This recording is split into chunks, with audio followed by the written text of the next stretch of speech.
Welcome to Everest Coaching Institute. Today we will discuss class 11th economics जो हमारी series चल रही chapter की consumer equilibrium and demand law of demand का हम उसको ये कंटिन्यू करेंगे। तो चलो शुरू करते हैं। आज हम डिस्कस करेंगे change in quantity demanded and change in demand, दोनों में डिफरेंस है। Change in quantity demanded and change in demand में डिफरेंस है, वो क्या डिफरेंस है वो डिस्कस करेंगे हम। और आप ध्यान रखना इसके ऊपर पेपर में कई बार क्वेश्चन भी आ जाता है, तो आप एक ही चीज मत समझना इसको, ठीक है। ये देखो मैंने इसको आपको एक फ्लो चार्ट के उससे समझाने की कोशिश की है कि पहले change in quantity demanded discuss करेंगे, बाद में चेंज इन डिमांड डिस्कस करेंगे। चेंज इन क्वांटिटी डिमांडेड के बीच में क्या होता है? Movement along the demand curve. Movement along the demand curve किस कारण होती है? Change in price. और चेंज इन प्राइस से क्या होता है? कॉन्ट्रैक्शन ऑफ डिमांड या एक्सटेंशन ऑफ डिमांड। तो ये आपको पता होना चाहिए, चेंज इन क्वांटिटी डिमांडेड किसके कारण होगी? चेंज इन प्राइस के कारण होगी। उसके बीच में आपकी चेंज इन प्राइस भी के कारण होती है, और आपकी मूवमेंट अलोंग द डिमांड कब होगी? और या एक्सपेंशन होगी डिमांड की या कॉन्ट्रैक्शन होगी डिमांड की, ठीक है। ये आपका जनरल ओवरव्यू है इस चीज का। अभी देखो चेंज इन क्वांटिटी डिमांडेड होती क्या है। Change in quantity demanded refers to increase or decrease in quantity purchased of a quantity commodity in response to decrease or increase in its price, other things remaining constant। उसमें हमने discuss किया था ना अभी chart में, flow chart में मैंने आपको कहा चेंज इन प्राइस के कारण हो रहा है।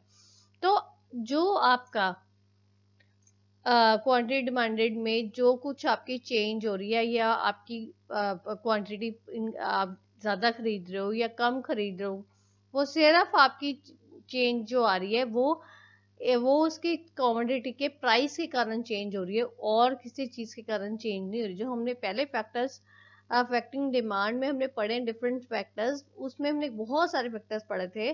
तो पहला फैक्टर जो था change in price of the commodity था। तो जो क्वांटिटी डिमांडेड के कारण, जो हमारी प्राइस के कारण जो हमारी क्वांटिटी डिमांडेड चेंज होगी, उसको हम बोलते हैं चेंज इन क्वांटिटी डिमांडेड। और इसमें आपकी मूवमेंट अलोंग द डिमांड कब होती है, ठीक है। मूवमेंट अलोंग द डिमांड कब और change in quantity demanded is a change due to change in own price of a commodity. Commodity के खुद के प्राइस के कारण ही चेंजेस जो आ रही है, उसके कारण ही आपकी डिमांड में चेंज आ रही है। ये जो movement along the demand curve है, ये चेंज इन क्वांटिटी डिमांडेड है, इसके बीच में दो चीजें हो जाती हैं, एक्सटेंशन ऑफ डिमांड या कॉन्ट्रैक्शन ऑफ डिमांड, ठीक है। अब एक्सटेंशन ऑफ डिमांड क्या होती है ये आप ध्यान से समझ लो। आगे वैसे मैं इसमें कराऊंगी भी डिफरेंस, आपका पेपर में इसका डिफरेंस आ जाता है 3 मार्क्स का फुल फ्लेज। तो एक्सटेंशन ऑफ डिमांड क्या होता है?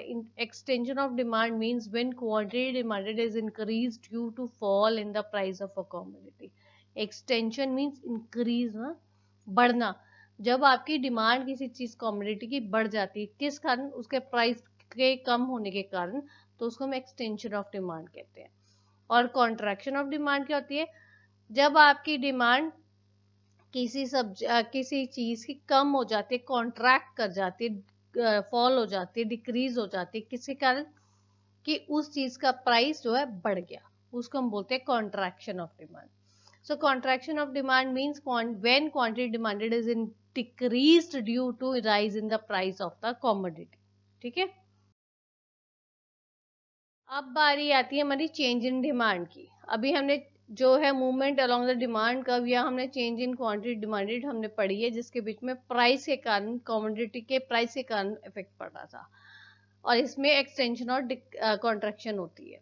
अब चेंज इन डिमांड में क्या है? चेंज इन डिमांड में शिफ्ट इन डिमांड कब आता है? उसके बीच में change in factors other than price. हम प्राइस डिस्कस कर चुके हैं, उसमें हमारी मूवमेंट अलोंग द डिमांड कब हो रही है। तो और जो फैक्टर्स आपके डिमांड को अफेक्ट करते हैं, उनके कारण जो आपकी डिमांड में फर्क आएगा, इंक्रीज या डिक्रीज होगी, उसमें आती है आपकी शिफ्ट इन डिमांड का, ठीक है। शिफ्ट इन डिमांड का इसके बीच में change in factors other than price में दो चीजें आ जाती है, इंक्रीज इन डिमांड या decrease in demand. Okay, change in demand अब होता क्या है? Change in demand refers to increase or decrease in quantity demanded of a commodity in response to change in other determinants of demand other than the price of the same commodity. क्योंकि जो खुद के price के कारण जो increase decrease demand में होती है वो आती है आपकी चेंज इन क्वांटिटी डिमांडेड, जिसके बीच में आपकी मूवमेंट अलोंग द डिमांड कब आती है। और जब आपके प्राइस के अलावा और चीजों के कारण आपकी डिमांड में इंक्रीज या डिक्रीज हो रही है, उसमें आपकी चेंज इन डिमांड आती है। ठीक है, और उसमें आपकी शिफ्ट इन डिमांड कब आती है?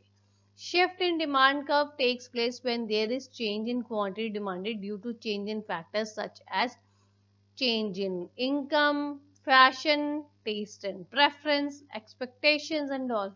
उसी कारण, ठीक है, ये शिफ्ट इन डिमांड कर्व जो होती है वो उसमें आपका इंक्रीज इन डिमांड या डिक्रीज इन डिमांड आता है। अब बच्चे ये क्वेश्चन भी आ जाता है आपको इंक्रीज इन डिमांड का, कि इंक्रीज इन डिमांड क्या होती है और कौन से उसके फैक्टर्स हैं जिसके कारण, कौन कौन सी चीजों के कारण आपकी इंक्रीज इन डिमांड हो रही है।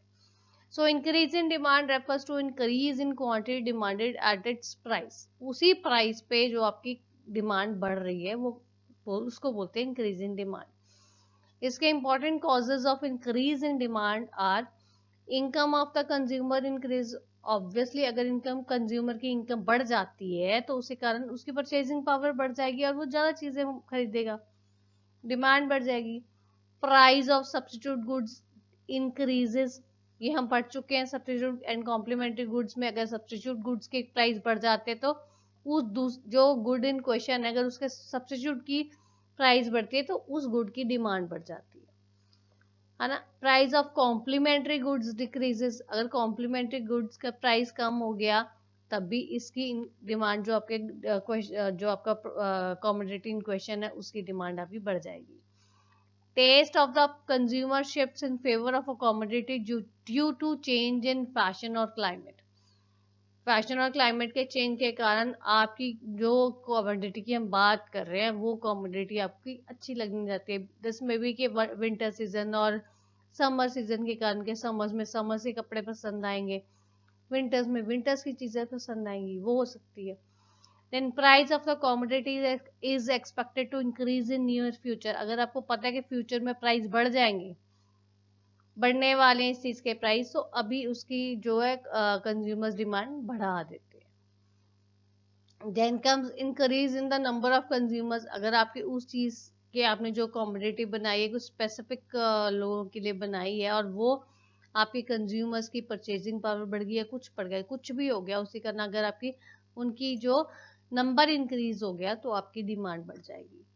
When the income of the consumer is expected to increase in near future, जब पता है कि हमारा कंज्यूमर की इनकम बढ़ने वाली है तो ऑब्वियसली वो अपने खर्चे भी उस हिसाब से ज्यादा बढ़ा लेते हैं। ठीक है बेटा, तो ये आपको पेपर में क्वेश्चन आ सकता है, इंक्रीज इन डिमांड के कॉजेस। ये सारे आपको मैंने पहले भी करवाए हुए हैं, वही मैंने आपको अब मैंने दोबारा करवाए हैं। ठीक है, now comes decrease in demand. इसके टू चीजें हैं ना, दो बातें कि हमने की थी, increase in demand and decrease in demand. अब बारी आती है डिक्रीज इन डिमांड की। Decrease in demand refers to decrease in quantity demanded at its price. उसके ही प्राइस पे, जो प्राइस है प्राइस नहीं चेंज हुआ पर उसके कारण जो हमारी डिमांड कम हो गई है उसको हम बोलते हैं decrease in demand. Important causes of decrease in demand, ये गलती से बेटा यहाँ पे इंक्रीज लिखा गया है, ये इंक्रीज नहीं आएगा, यहाँ पे डिक्रीज आएगा। Important causes of decrease in demand are given below. Income of the consumer decreases, अगर इनकम कंज्यूमर की कम हो जाती है तो डिमांड कम हो जाएगी। Price of substitute goods decreases, तो ऑब्वियसली सब्स्टिट्यूट गुड्स की आपकी डिमांड बढ़ेगी, गुड इन क्वेश्चन की आपकी डिमांड जो है वो कम हो जाएगी। Price of complementary goods increases, अगर उसके कॉम्प्लीमेंट्री गुड के प्राइस इंक्रीज हो रहा है तो आपके गुड इन क्वेश्चन की आपकी डिमांड कम हो जाएगी। Taste of preference shift, sorry, taste of the consumer shifts against the commodity due to change in fashion और climate. Price of the commodity is expected to decrease in near future. Future में अगर कम होने वाले हैं price किसी चीज के तो उसकी डिमांड अभी कम हो जाएगी, हम रोक लेते हैं कि हम फ्यूचर में जब प्राइस कम होंगे तब ले लेंगे। Decrease in the number of consumers, and when the income of the consumer is expected to fall in near future, जब आपको पता है फ्यूचर में आपकी इनकम जो है कम होने वाली है, तब भी कंज्यूमर जो है उसकी डिमांड कम कर देगा। ठीक है बेटा। So this is all about today's video. If you find any difficulty, you are most welcome to give your feedback in the comment box. Thanks for watching.